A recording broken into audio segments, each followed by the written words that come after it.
Welcome to another Wanderlust class. Today I will be talking about a very important thing that all of us artists and crafters, we have to learn that unless you already know how to do it.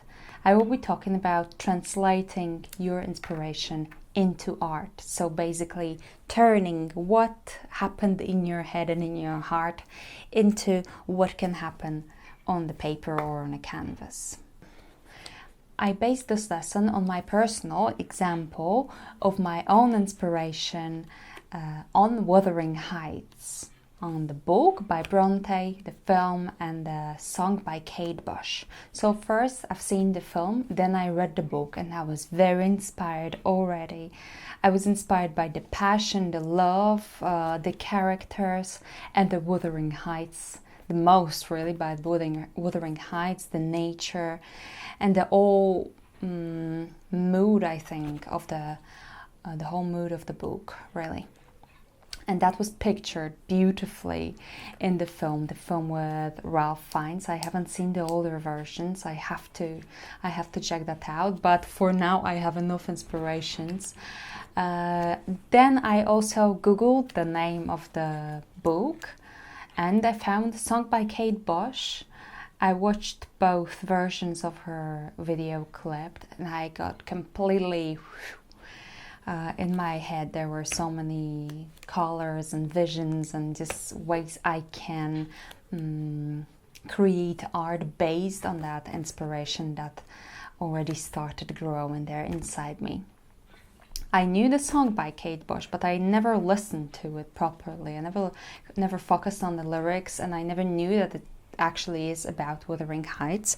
So yeah, okay, so first thing we have to do, once you get that kick of inspiration, you realize that there is something, whether it's a film, a song, a book, an event, or a color, or a season, a weather, specific weather, something someone said, one sentence even, a story. It can be so many things. So once you realize that this resonates with you and this is something you want to take further, then my advice is to immediately go into your sketchbook, your workbook, whatever you call it. If you haven't got one, you must start it. Okay, so this is just like a notebook, but I put different tabs here, and there are some for shapes and patterns that come to my head, so I can quickly draw them just to remember. There is a tab for ideas for painting series. There's nothing in it in this book yet. References I want to track down, color palettes, processes, things that I'm writing down that come from an inspiration. And I also have a tab for very specific subjects, and here I'm starting with Wuthering Heights.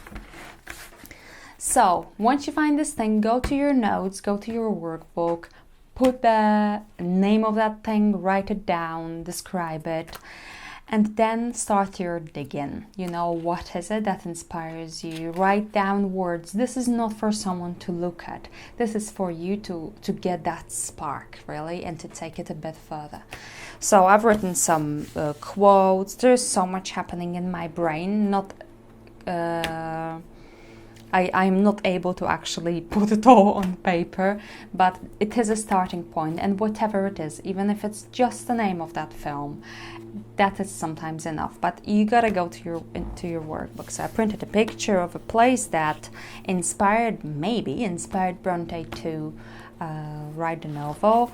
I've put screenshots of the video clips with Paintbrush because I found it really inspiring the way she performs. I think she's such an amazing artist, and the clips really did awaken something in me. So I think I'm gonna use that as one of my inspirations very, very, very deeply.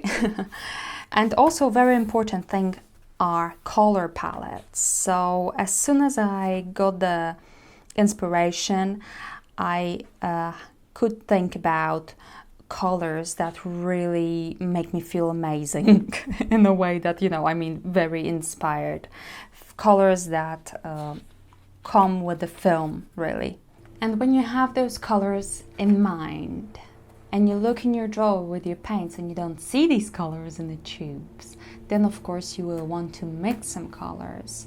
And for that, I'm sure I already mentioned that book a few times probably, but for that, this book is great help. This is 1,500 color mixing recipes. So you got that color in your head, you just go through the book. It's divided into chapters like landscapes, portrait, watercolors, acrylics and oils. And you just find that color. Oh, there it is. And then you read what colors you need to create it, or what colors you need to create something similar. So it's gonna be permanent alizarin crimson, cadmium yellow, and water level 3. I have no idea what it means because this is for watercolors. But for acrylics, white, cadmium orange, and zinc yellow. 10 parts, 2 parts to 1 part. So that gives you a great idea as for what you can achieve with the colors you've got, and how to get those colors that you really want almost exactly. And I think that's really fabulous. This is great help. I really recommend getting that if you like color mixing like I do. Okay, so creating a color palette for your inspiration, which is actually putting in paper with your paintbrush what is there in your head. This is really important bit, because this will not only help you remember what was there in your head, but this will also give you another kick of inspiration. Once you start mixing colors, you will want to immediately start working. So this is what I've done here, and now it's gonna be easy to create art actually while being inspired by Wuthering Heights. Okay, so this red is the redness of the dress, Kate Bush's dress from that song, from that video clip. I really love that red. This is something I've seen on the film, these colors that I really loved. Wow, yeah, okay. So now our next step will be to prepare the background for our tiles, if I can call them like this. We'll be creating an art journal page that is a patchwork based art journal page. You don't have to do it on a paper and in an art journal. You can do it on a canvas, on a set of small canvases. Here is an example of what you can do with small canvases if you work in similar techniques and ways that we will be working in a minute. You can put them all together and just have a collection. Because what we'll be doing today, we'll be working on a series, okay? And to me, there's one very important thing. If you work in a series and if you work inspired, is to actually let yourself to work on it for a while.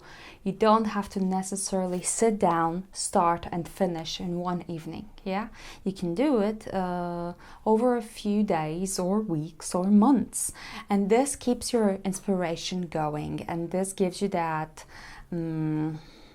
I think that time to actually digest it, you know, and that gives you also time to focus on one piece, each piece, for a little bit longer, to work on it for a little bit longer. That will bring, I guess, some extra quality to each of these pieces, because if you have 10 pieces and you're working on them at the same time, then of course you're not paying attention to details. Yeah, you were just trying to make it all work together. But in this case, I will be encouraging you to give yourself some time. But first, we'll have to prepare a background. So for that reason, I have a piece of a sheet of craft paper. This is 12 by 12 with a little sticker that I just took off. I'll put it somewhere here. Okay. And we will create a background that I really enjoy, always. And that will be using a brayer. My brayers are always very dirty. So, you know, it's not good. first thing I'm going to do will be to mix those colors that I have here. And thanks to the fact that I, of course, written down the recipes for each color, I can do it very easily.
Now once I have these paints mixed, of course I didn't mix all of the colors. I didn't want to, I just wanted to see these three really, how they work together. Because of course you don't have to use all the colors that came into your head a while ago, inspired by the subject. Just choose whatever works for you at the moment. So I just put them on that piece of paper and I just simply spread them with my brayer. And what I like is when you have not enough paint, like it seems like you have not enough paint, you know. Don't try to cover, with this technique of course, don't try to cover your whole sheet with that one color. Just try to spread it, just try to, it's almost like dry brush technique, you know, you're just trying to achieve that certain look when the paint is not very smooth. When there isn't enough of it, just spreading it and spreading. I like that. I like now how these colors work together because they immediately mix together on my brayer and on that sheet of paper. I really like that.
Okay, I love how deliciously messy this is.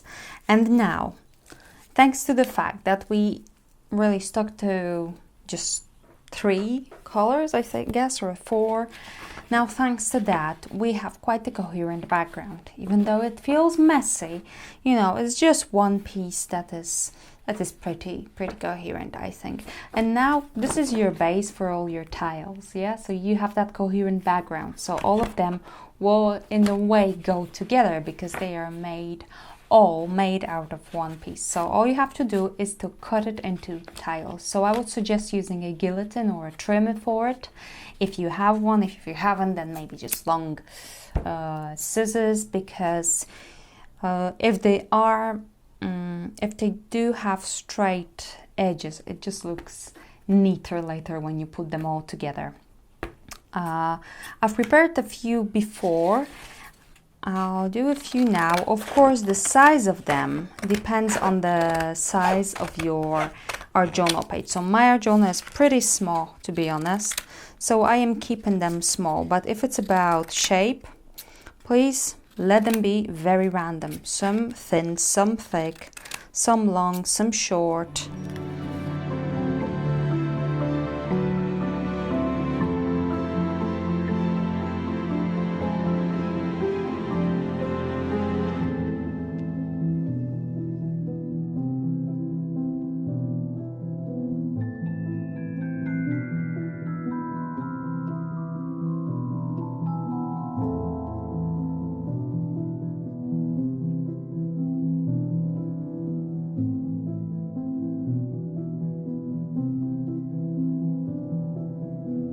So remember, don't let them be too big. If your journal is small like mine, this will probably, you know, the biggest I can have, because otherwise it's just not gonna fit. You can try to assemble them, have a look how they work together, but don't focus on this too much. You can do it just for fun for now.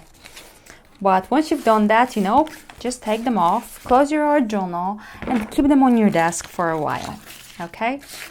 You will be working on them for the next few days or maybe few weeks. I'm sure you can't see them very well because my background's very messy, so I'll just put them on here so it's a bit more contrasting.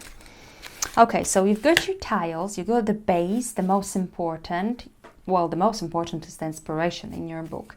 Now gather materials that resonate with you and with the theme, with the subject. Remember, I didn't say that to start with, but I should have. You don't have to get inspired by Wuthering Heights. This is just an example, you know, how I do it. So gather the materials, prints, pictures, maybe pieces of fabric, pieces of paper. You remember dynamic painting, paper painting lesson? If you were an adventurer who bought Wanderlust 2018 on Early Bird, then you got the dynamic paper painting lesson. If you've done the papers, now they might come handy, you know, because they might go with the colors, or you might like to use them. So gather all these things and slowly, every day, try to, or every hour, or, you know, a few times a day, try to fill one tile with something. So that can be a quote, that can be an image, a collage, a little painting. This class is not so much about technique on each tile, more about the way we do it, the way we approach it. I don't want to show you what I do and how I do, because this is my inspiration, this is my personal thing, and not that I don't want to show you, I just don't want you to get too you know, I want you to look with your own eyes and experience this with your own hands and with your own paintbrushes. Create something that is yours, that comes from your inspiration. So think what it can be. Gather your inspirations in your book, prepare your tiles, and now let's get to work. One of the techniques that I really like to include in my tiles is photo transfer. I think especially on a background like this one, it works pretty well. So if you have some pictures printed, pictures that are coming from your inspiration, then get them out now and we will create a little photo transfer. My background's really no good because it's not very smooth, so I will put my book here on the table. So I have that tile and I have a picture of the specific house that maybe inspired Bronte to write The Wuthering Heights. And I will transfer that on my tile. This one's a bit too small. I'll use this one. And I will transfer that using gel medium transfer. So I have a paintbrush, I hope, somewhere, where I have a palette knife. I spread, this is a laser print, by the way, that's important, I think. I spread an even layer of that gel medium on that tile. Doesn't have to be too thick. Doesn't have to be even either. Your photo transfer won't be even then, but I think that's a really good thing. I like it about photo transfer. Because, you know, I could just as well put that printed picture on my tile, glue it on, and that would be working fine. But it wouldn't be as nice. The look of a photo transfer, I think that's gorgeous. So I will have that picture here. And same picture, just to repeat that shape and pattern, to make it a bit more interesting. Put it below as well. You don't want any air bubbles there if possible. I always end up with air bubbles, so you know.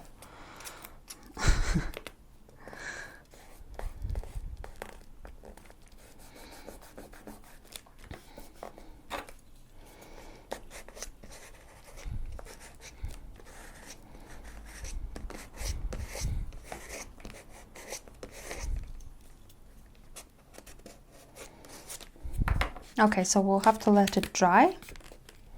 In the meantime, we can do something else. I have another tile here, so I can prepare it. I have that photo of hands. I think that color actually goes better with it. But I don't like it. It's a little bit too stiff. So I'll just use some water to spray on it.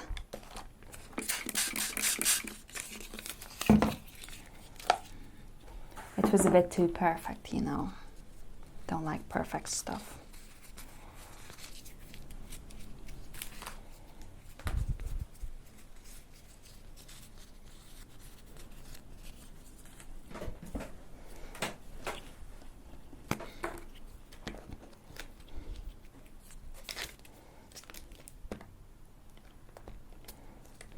Oh wow, now it's even better. I like that little tone. I love that.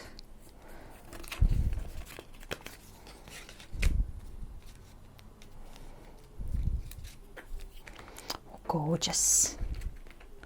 It's so often that I discover things that I really like by total mistake, you know. Not on purpose. I just realize, oh wow, that just really works good, and that works good in a way that I really like. Wouldn't work so good for others maybe, but for me, that's perfect.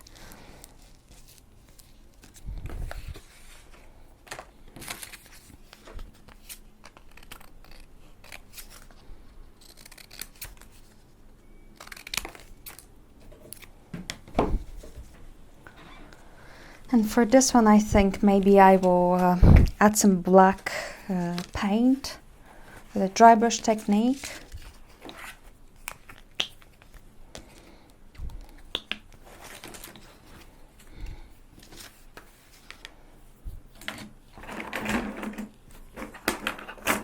I have an old brush here. It's really dry and stiff, so for that technique I quite like to use it.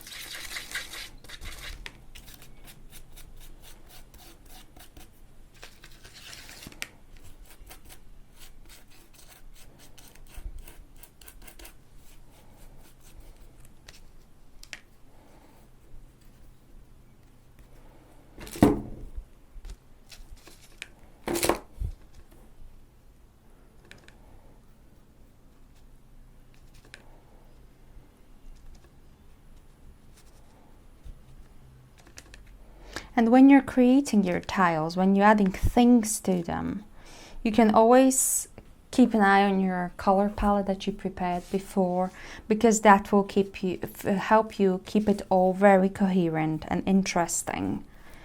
Interesting, but not too chaotic. All these pieces will go together. I also have some other tiles that I prepared before. I'll show you them now. This one is made with one of those dynamic paper painting papers. I just glued it on, and I think the colors actually work very well with my theme.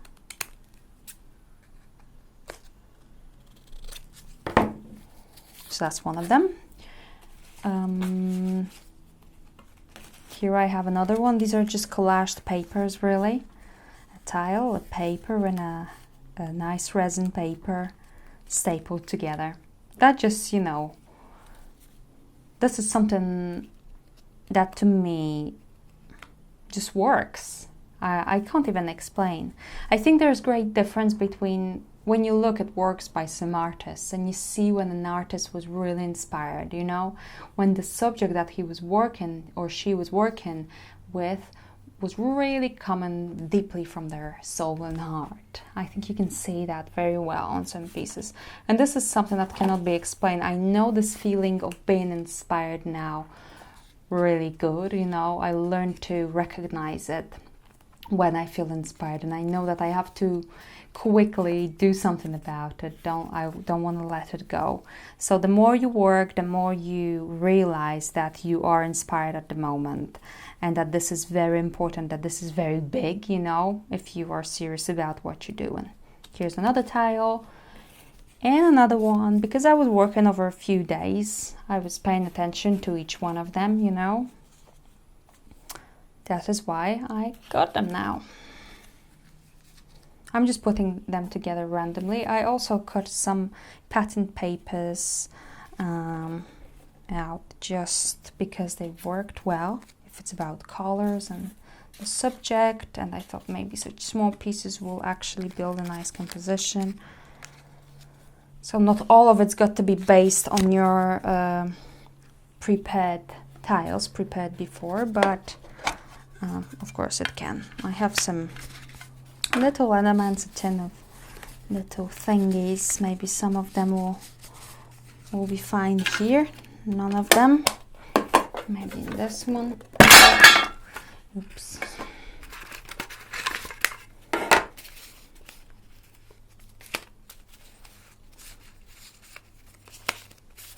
I like that number. Very, very good. And 2 works because it's all about the 2 of them.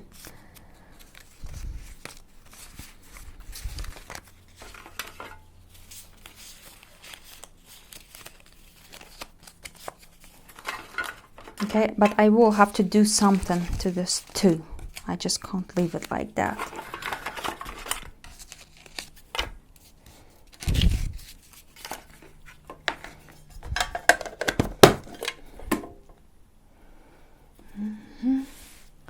Where's my paintbrush? I lost it already. Oh, it doesn't matter. I have another one here.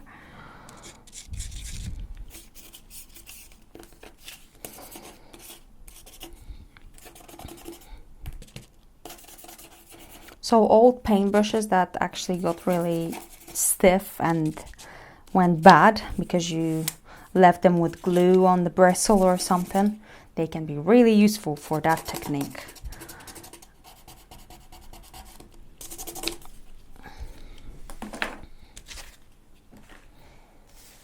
Here I have a photo transfer of Kate Bush, of course, from her video clip. So that's going to be a nice addition. I think that will be like a focal point. Because if you work in tiles like these, it is nice to have a focal point. By which I mean one tile that's got a biggish element on it that draws the eye, that draws the attention. I will get to see how they look together, how they work together. What I have here. So I'm starting with the image transfer of Kate Bush because that just is that focal point. And I will just try and see. So you can work neatly and put them together neatly, or you can be wild and just, you know, random. Your choice. You can let them overlap. Or the opposite. Maybe you want all the edges to be perfectly visible. Quite like that, to be honest. Quite like it. That means that I am probably ready to stick them on. So I will do that using gel medium.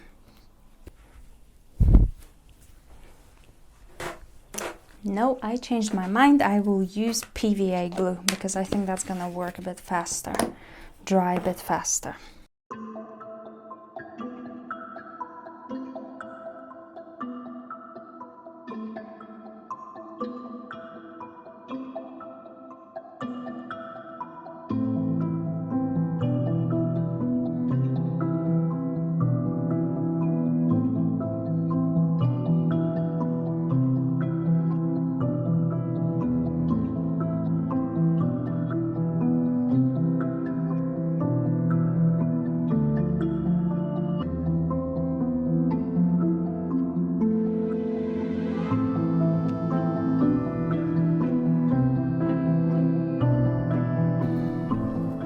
So it's all glued on now. I will now fill all of those spaces that I have left with black color, and I'll do this with acrylic paint. I think that's gonna work best. So if you wonder what color you should choose to fill the page with, if you want to have high impact and lots of contrast like I want to, then black is a good idea. Maybe you don't need to use that color at all because you managed to fill your whole page with just tiles. That's great too. If you're still not sure and you don't want black, then maybe think about a color from your color palette. I think that's a pretty good idea.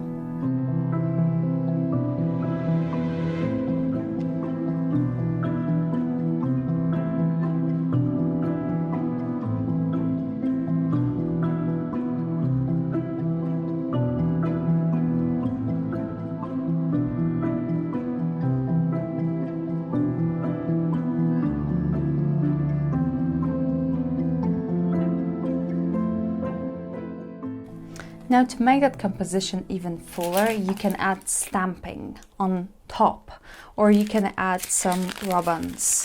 I have a sheet from 7 Gypsies here, and I'm going to use some designs and place them somewhere.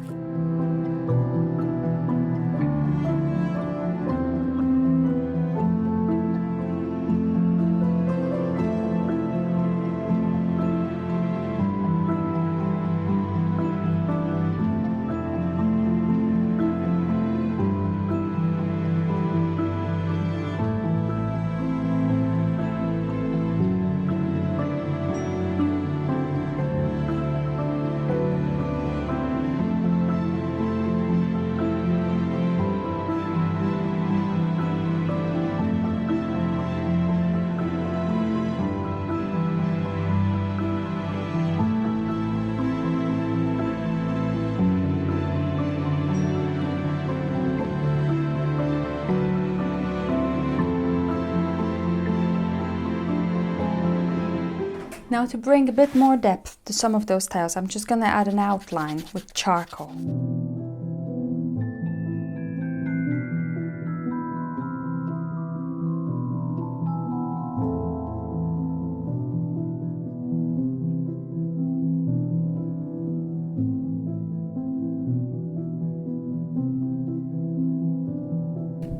Okay, so I think that my journal page, my little collection of inspirations from Wuthering Heights is actually finished.